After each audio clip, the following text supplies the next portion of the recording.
반갑습니다. 지금 보시는 애니메이션은 Not Financial Advice님께서 직접 만들어주신 미국에서 럭셔리 차량 판매량이 어떻게 변화하였는지를 나타내주는 애니메이션입니다. 이걸 보면 무슨 레이싱 경기를 보는 것 같기도 하고, 테슬라가 엄청나게 치고 올라가서 2018년도에는 탑5 안에 들었고 2020년이 된가 동시에 또 4등에서 3등까지 치고 올라가며 결국은 럭셔리 시장에서 압도적인 1위를 기록하는 아주 멋진 모습입니다. 오늘 다루어야 되는 내용도 좀 상상 이상으로 많은 날인데, 테슬라처럼 한번 시원하게 치고 올라가며 정리해 보겠습니다. 첫 번째 내용부터 아주 굵직한 소식입니다. 이 내용 같은 경우 TF-LEV라는 채널에서 공유한 내용인데, 이분들의 주장에 따르면은 테슬라 내부자 정보를 입수하여서 거기에 따른 사이버 트럭의 스펙을 확인하였다라는 내용입니다. 이분들께서 밝히신 구체적인 내용을 살펴보게 되면은 사이버 트럭 안에는 세 가지 종류의 아울렛이 있고, 이 중 두 개는 110V이고 하나는 220V다라는 걸 밝히셨습니다. 그리고 이 밑에 보시면은 요거는 다른 걸 연결할 때 쓰는 후크로 보입니다. 그 밖에 재원을 포함한 다양한 추가 정보도 공유를 해주셨습니다. 이 내용도 보게 되면은 먼저 전장 같은 경우는 18.6피트입니다. 요걸 미터로 바꾸면 5.66미터가 됩니다. 그리고 인치로 바꾸면은 223.2인치 정도가 되는데, 다른 전기차와 비교했을 때 전장의 사이즈가 어떻게 되는지 살펴보겠습니다. 미국의 차량들은 다 인치를 기준으로 나오기 때문에 사이버 트럭 같은 경우도 미터로는 5.66미터인데 223.2인치라는 인치를 기준으로 비교를 해보게 되면은 R1T 같은 경우보다 조금 더 길고 F-150보다는 조금 더 짧다라는 걸 볼 수 있습니다. 일단 절대적인 그 크기 자체는, 전장 자체는 뭐 상당히 규모가 있습니다. 그리고 전폭도 79.9인치, 미터로 바꾸면 2미터로 상당히 와이드하다라는 것도 확인할 수 있습니다. 여기서 재미난 수치가 이 79.9인치죠. 왜 80인치가 아니라 무슨 마트에서 80불짜리 79.9cm에 파는 것처럼 왜 이렇게 했을까에 대한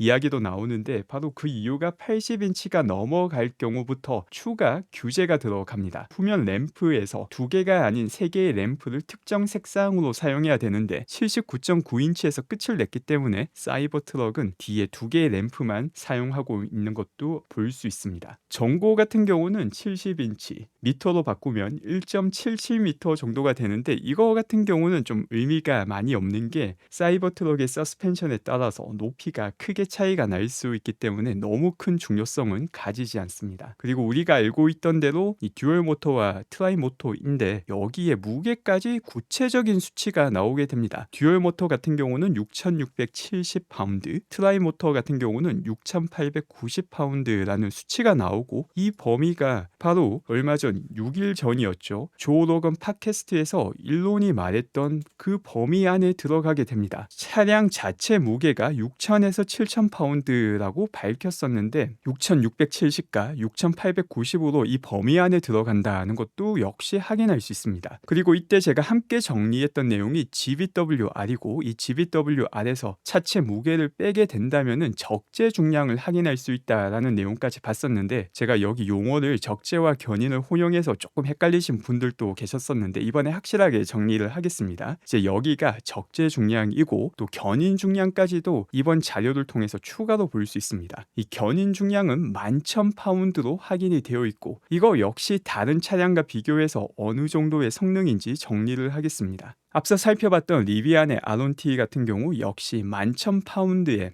사이버 트럭이 밝힌 것과 똑같은 수준의 견인 능력을 확인할 수 있습니다. 다만 적재 중량 같은 경우는 1384파운드로 테슬라의 적재 중량보다 훨씬 낮다는 것을 볼 수 있습니다. 테슬라 같은 경우는 최소 2000파운드이고 오늘 확인된 구체적인 수치가 나왔기 때문에 우리가 가정을 했던 이 차량 무게 6000이 아니라 6000 후반이기 때문에 이 최대 적재 중량은 3000 초반에서 최소 2000파운드이기 때문에 일단 적재 능력에서는 경우는 확실하게 사이버트럭이 더 뛰어나고 견인 능력도 똑같거나 혹은 더 뛰어날 가능성도 조금은 있습니다. 왜냐하면 우리가 봤던 것처럼 이게 듀얼 모터랑 트라이 모터인데 견인 능력은 수치가 하나이기 때문에 이 수치는 듀얼 모터만 나타내고 있을 가능성도 분명 존재합니다. 어쨌든 이 수치라 하더라도 견인 능력은 최고 성능을 보여주는 차량과 똑같고 또 적재 능력은 더 뛰어나다는 걸 볼 수 있습니다. 이번에는 F-150도 한번 살펴보겠습니다. F-150 같은 경우에 견인 능력은 10,000파운드로 사이버트럭보다 낫다는 것을 볼 수 있고 제 적재 중량 같은 경우도 위쪽에 보면은 1952파운드로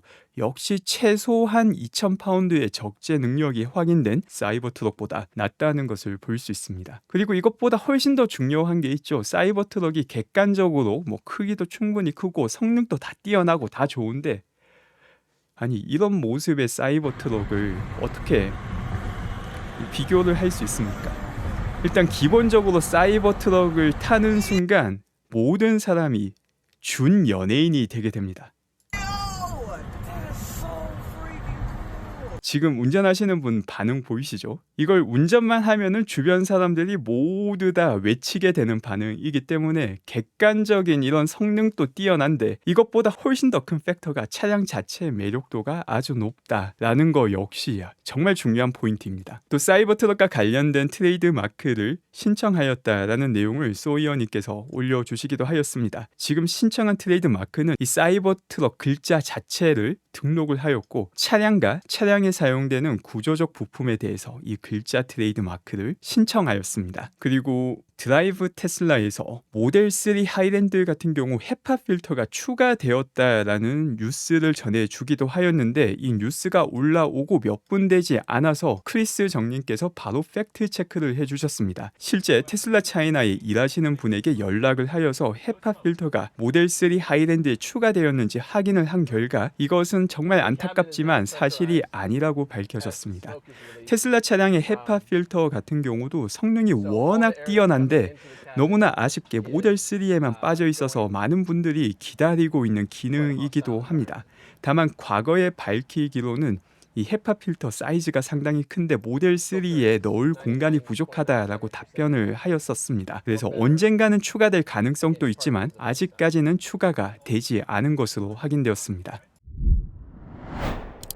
이 다음 내용은 이걸 정말 이해한다면은 소름 돋을 수밖에 없는 차트입니다. 지금 보시는 내용이 전 세계에서 전기차 침투율을 나타내고 있고 2019년 1분기부터 2023년 3분기까지를 나타내고 있습니다. 불과 4년 반 만에 1.6%이던 침투율이 11.8%가 되었습니다. 4년 반 만에 전 세계 자동차 차량 시장이 똑같은 크기로 유지가 되었다면 전기차 시장이 7.37배 더 커졌습니다. 이거 자체도 소름 돋게 많이 성장한 건데 우리가 과거 정리했던 토니 세바님의 X커브까지 함께 본다면 더욱더 전율할 수밖에 없는 내용이기도 합니다. 근데 그전에도 이렇게 가파르게 성장하고 있지만 아주 짧게 보면은 시장이 다시 내려가기도 하였습니다. 2019년 3분기 마치 전기차 침투율이 잠깐 올라갔다가 내려가는 것처럼 보이고 2020년 1분기에도 또 조금 내려가고 2021년 1분기에도 또 조금 내려가고 2022년 1분기에도 또 조금 내려가고 2023년 1분기에도 또 조금 내려갑니다. 이렇게 길게 보면은 S커브를 명확하게 타고 있음에도 불구하고 이 조금 내려갈 때마다 또 난리를 칩니다. 전기차 시장 이제 끝이 났다. 잠깐 반짝했던 거 끝이 났다 라면서 또 모질이들이 막 날뛰는데 훨씬 더 큰 그림을 볼 필요가 있습니다. 그리고 그 큰 그림을 사실 10년도 전에 잘 정리해 주신 분이 토니 세바님이시고 또 토니 세바님 자료에서 우리가 볼 수 있는 내용들도 한번 확인하겠습니다. 토니 세바님을 영어로 발음하면은 토니 시바님이 되는데 세바님이라고 하겠습니다. 자, 이 내용을 통해서 볼 수 있는 거는 언제든지 S커브가 일어날 때 기존에 있던 제품들은 빠르게 추락하며 이 둘이 겹쳐지며 X커브가 만들어진다라는 내용이었죠. 그리고 여기서 중요한 점은 앞서 살펴본 것처럼 이 카메라처럼 디지털 카메라는 아주 스무스하게 S커브, X커브가 만들어지지만 중간중간에 요동치는 구간이 있는 경우도 많습니다. 있습니다. 이게 첫 번째로 중요합니다. 대전환이 일어날 때도 짧은 구간으로 보면은 변동성이 있고 심지어 신기술이 침투율이 낮아지는 것처럼 보이는 구간도 드문드문 있다. 전기차에서도 우리는 매번 목격하고 있기도 합니다. 근데 그 목격할 때마다 난리법석을 떨 필요가 전혀 없다라는 것이죠. 그리고 더욱더 중요한 점은 이 X커브, 새롭게 올라가는 S커브가 가속화되는 시점이 있습니다. 보통 20%에서 80%까지 올라가는 게 아주 빠르게 진행됩니다. 기울기가 가장 높은 구간이죠. 카메라 같은 경우는 사실상 10% 넘겼을 때부터 90%까지 아주 빠르게 진행이 되고 있는데 전기차 시장을 기준으로 본다면 이게 달성이 된 겁니다. 11.8%니까. 그러니까 여기서 무서운 점입니다. 1.6%에서 11.8%까지 4년 반밖에 걸리지 않았는데 이제 20%까지 도달하는 데는 이것보다 더 짧은 시간이 걸릴 수밖에 없고 20%를 도달하게 된다면 80%까지는 가장 빠른 속도로 시장 침투율을 올려나갈 수밖에 없는 상황입니다. 전기차라는 이 시장에 대해서 그냥 반짝 인기다라고 생각하시는 분들은 과거 반복되었던 역사를 보게 된다면 정말 큰 대전환 코앞에 있구나. 우리가 테슬라가 지금 많이 컸다라고 생각하시는 분들도 있는데 이게 80%가 되면 시장 자체가 8배가 더 올라가는 겁니다. 이게 앞으로 10년 안에 볼 수 있는 내용이 되게 되는 거죠. 그리고 또 테슬라 가지고 이야기를 많이 하기도 합니다. 이 차트가 사실 중요한 차트입니다. 전체 차량 시장에서 테슬라가 차지하는 시장 점유율이 얼마인가를 나타내는데 이 차트 같은 경우는 상당히 스무스하게 올라가고 있습니다. 잠깐 내려가는 경우가 전부 다 테슬라 생산 쪽에 문제가 생겼을 때이죠. 외부적인 요인으로 인해서 코로나 때문에 중국에 문제가 생겼을 때 잠깐 내려갔었고 이번에는 자체적으로 업그레이드를 위해서 생산량이 제한이 되었기 때문에 잠깐 내려갔는데 역시 동기간 4년 반 만에 0.3%에서 1.9%, 사실 이거 2% 넘어가는 거기 때문에 7배 이상이 맞습니다. 이 4년 반 만에 시장 점유율 자체가 7배 이상, 시장 크기가 똑같다면은 테슬라 역시 7배 이상의 인도를 하는 것이고 실제 인도량이 말도 안 되게 급증하기도 했습니다. 자, 다시 앞에 이걸 보게 되면은 그래도 11.8%인데 10년 안에 80%까지 도달할 확률이 엄청나게 높습니다. 엄청나게 먹을 게 많이 남아있다. 결국은 생산 능력이 핵심이다라는 걸 볼 수 있고 이것 때문에 일론이 생산과 관련해서 엄청난 관심과 투자와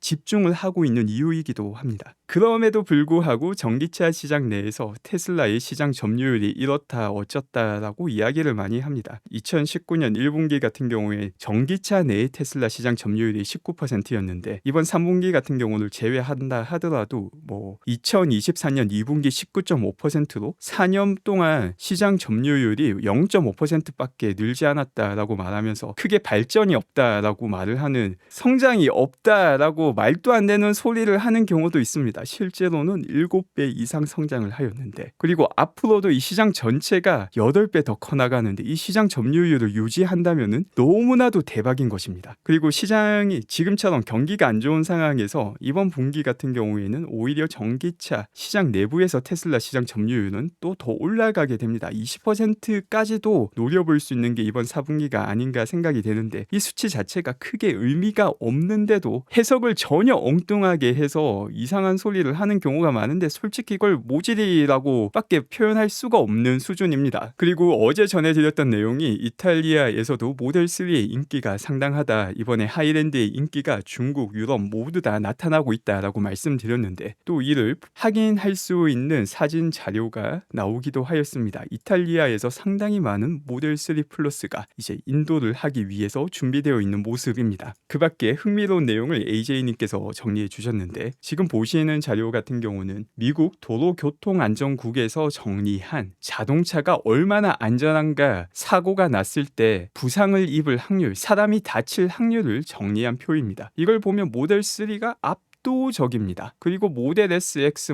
전부 다 가장 안전한 차량입니다. 테슬라 차량이 안전하다라는 거는 이 니사 자체가 테슬라를 좋아하지 않는다라는 점, 그럼에도 불구하고 테스트를 돌려보니까 테슬라 차량이 가장 안전하게 나왔다라는 점에서 아주 명백하게 가장 안전한 차량이 테슬라 차량이다라는 걸 볼 수 있습니다. 그리고 또 많이 나오는 이야기가 테슬라 차량이 많이 무겁다라는 이야기도 나오는데, 또 다른 전기차랑 비교해 보면은 얼마나 압도적인 성능을 가지고 있는지도 볼 수 있습니다. 지금 여기 보시는 게 총 적재량이고 모델 Y 같은 경우에 이 적재량이 상당히 높은 편에 속합니다. 모델 X 역시 테슬라 내부의 경쟁을 제외하고 그다음에 기아의 EV9을 제외하고 가장 높은 적재량을 보여줌에도 불구하고 무게로 따지면은 거의 가장 낮은 수준에 속합니다. 이렇다 보니까 모델 Y가 전 세계에서 가장 많이 팔리는 차량이 될 수밖에 없는 것이죠. 이 전기차 내에서 다른 전기차가 아니라 테슬라 전기차를 보게 된다면은 무게가 다른 차량보다 훨씬 더 낮다는 것도 볼 수 있습니다.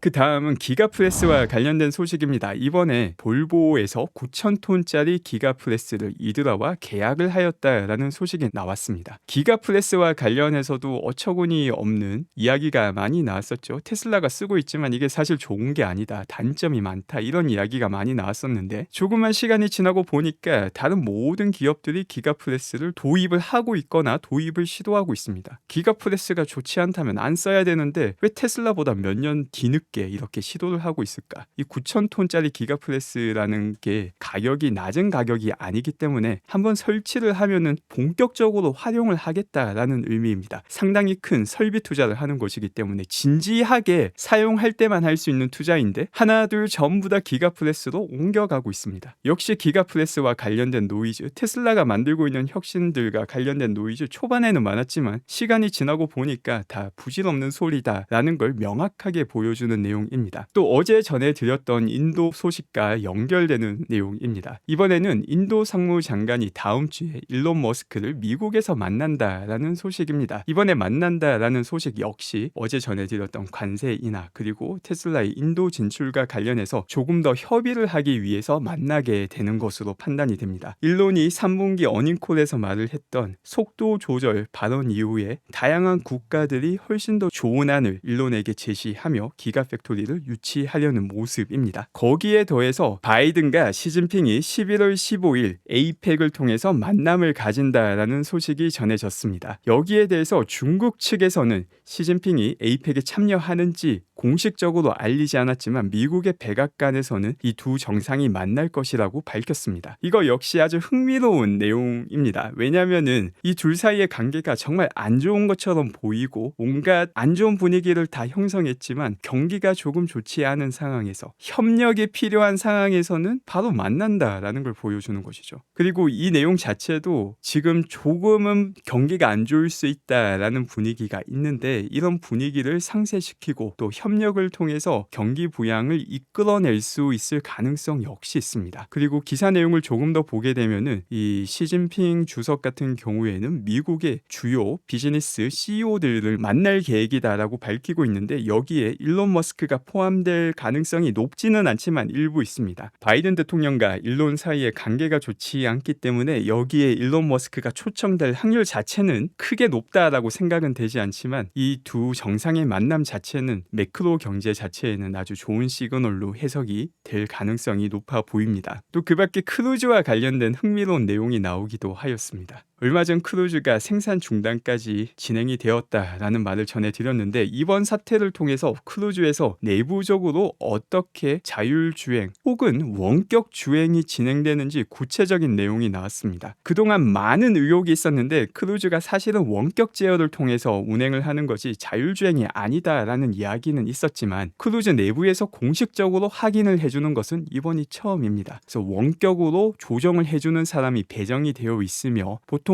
차량이 주행할 때 2에서 4% 정도의 시간을 이 원격 조정을 통해서 운행이 이루어졌다라고 밝혔습니다. 이걸 거리로 환산한다면은 4에서 5마일마다 원격 조정 개입이 이루어졌으며 한 명의 원격 조정을 하는 사람이 15대에서 20대의 크루즈를 원격 제어하였고 또 원격 제어 요청이 올 때마다 3초 이내에 원격 제어를 하였다라고 밝혔습니다. 이러다 보니까 차량 자체도 비싸고 소프트웨어가 아니라 사람이 직접 직접 간여도 해야 되고 간여하기 위한 시스템과 인프라도 필요하고 또 스케일도 그 규모도 빠르게 확장이 되고 있지 않다 보니까 올해에만 9개월 동안 1.9 빌리언 달러라는 엄청난 손실을 보았습니다. 그리고 자율주행인 줄 알았는데 한정된 지역에서 운행하다 보니까 거기에만 아주 철저한 코드와 또 여러 가지 시스템 소프트웨어를 통해서 한정된 지역 내에서는 그래도 자율주행을 하는 줄 알았는데 알고 보니까 원격 조정이었다라는 거 역시 상당히 충격적이고 또 원격 조정이 이루어지는 그 구간 자체도 4에서 5마일이면 크게 먼 거리가 아니죠. 도심에서의 자율주행 능력이 상당히 떨어진다라는 것까지 보여주는 내용입니다. 또 오늘 피스커 같은 경우에는 상당히 예외적인 일이 일어나게 되었습니다. 원래는 오늘 3분기 어닝콜이 예정이 되어 있던 날인데 당일인 오늘 어닝콜을 다음 주 월요일로 딜레이 시킵니다. 이게 당연히 좋은 일은 아니죠. 어떻게 보면은 상당히 심각한 문제가 있을 가능성이 있고 얼마나 심각한 건지 모르다 보니까 시장에서는 좋게 반응할 수가 없는 상황입니다. 그래서 또 다른 전기차 업체인 피스커 같은 경우 오늘 아주 큰 폭의 하락이 일어나기도 하였습니다. 그 다음은 스타쉽과 관련된 내용입니다. 스타쉽이 결국 허가만 다 나오게 된다면은 두 번째 테스트를 진행할 수 있는 상황인데 현재까지 나온 정보 그리고 일론이 앞서 X를 통해서 밝혔던 내용을 종합해 본다면 11월 13일에서 15일이 가능성이 아주 커 보입니다. 그리고 이 11월 13일과 15일에 스타쉽이 발사되는 게 정말 베스트 시나리오인 게 스타쉽이라는 것 자체가 전 세계 이복을 끄는 이벤트입니다. 그리고 이번 같은 경우 두 번째 테스트이기 때문에 첫 번째 테스트보다 훨씬 더 큰 성공을 보여줄 수 있고 모든 사람들의 관심이 스페이스X, 스타쉽,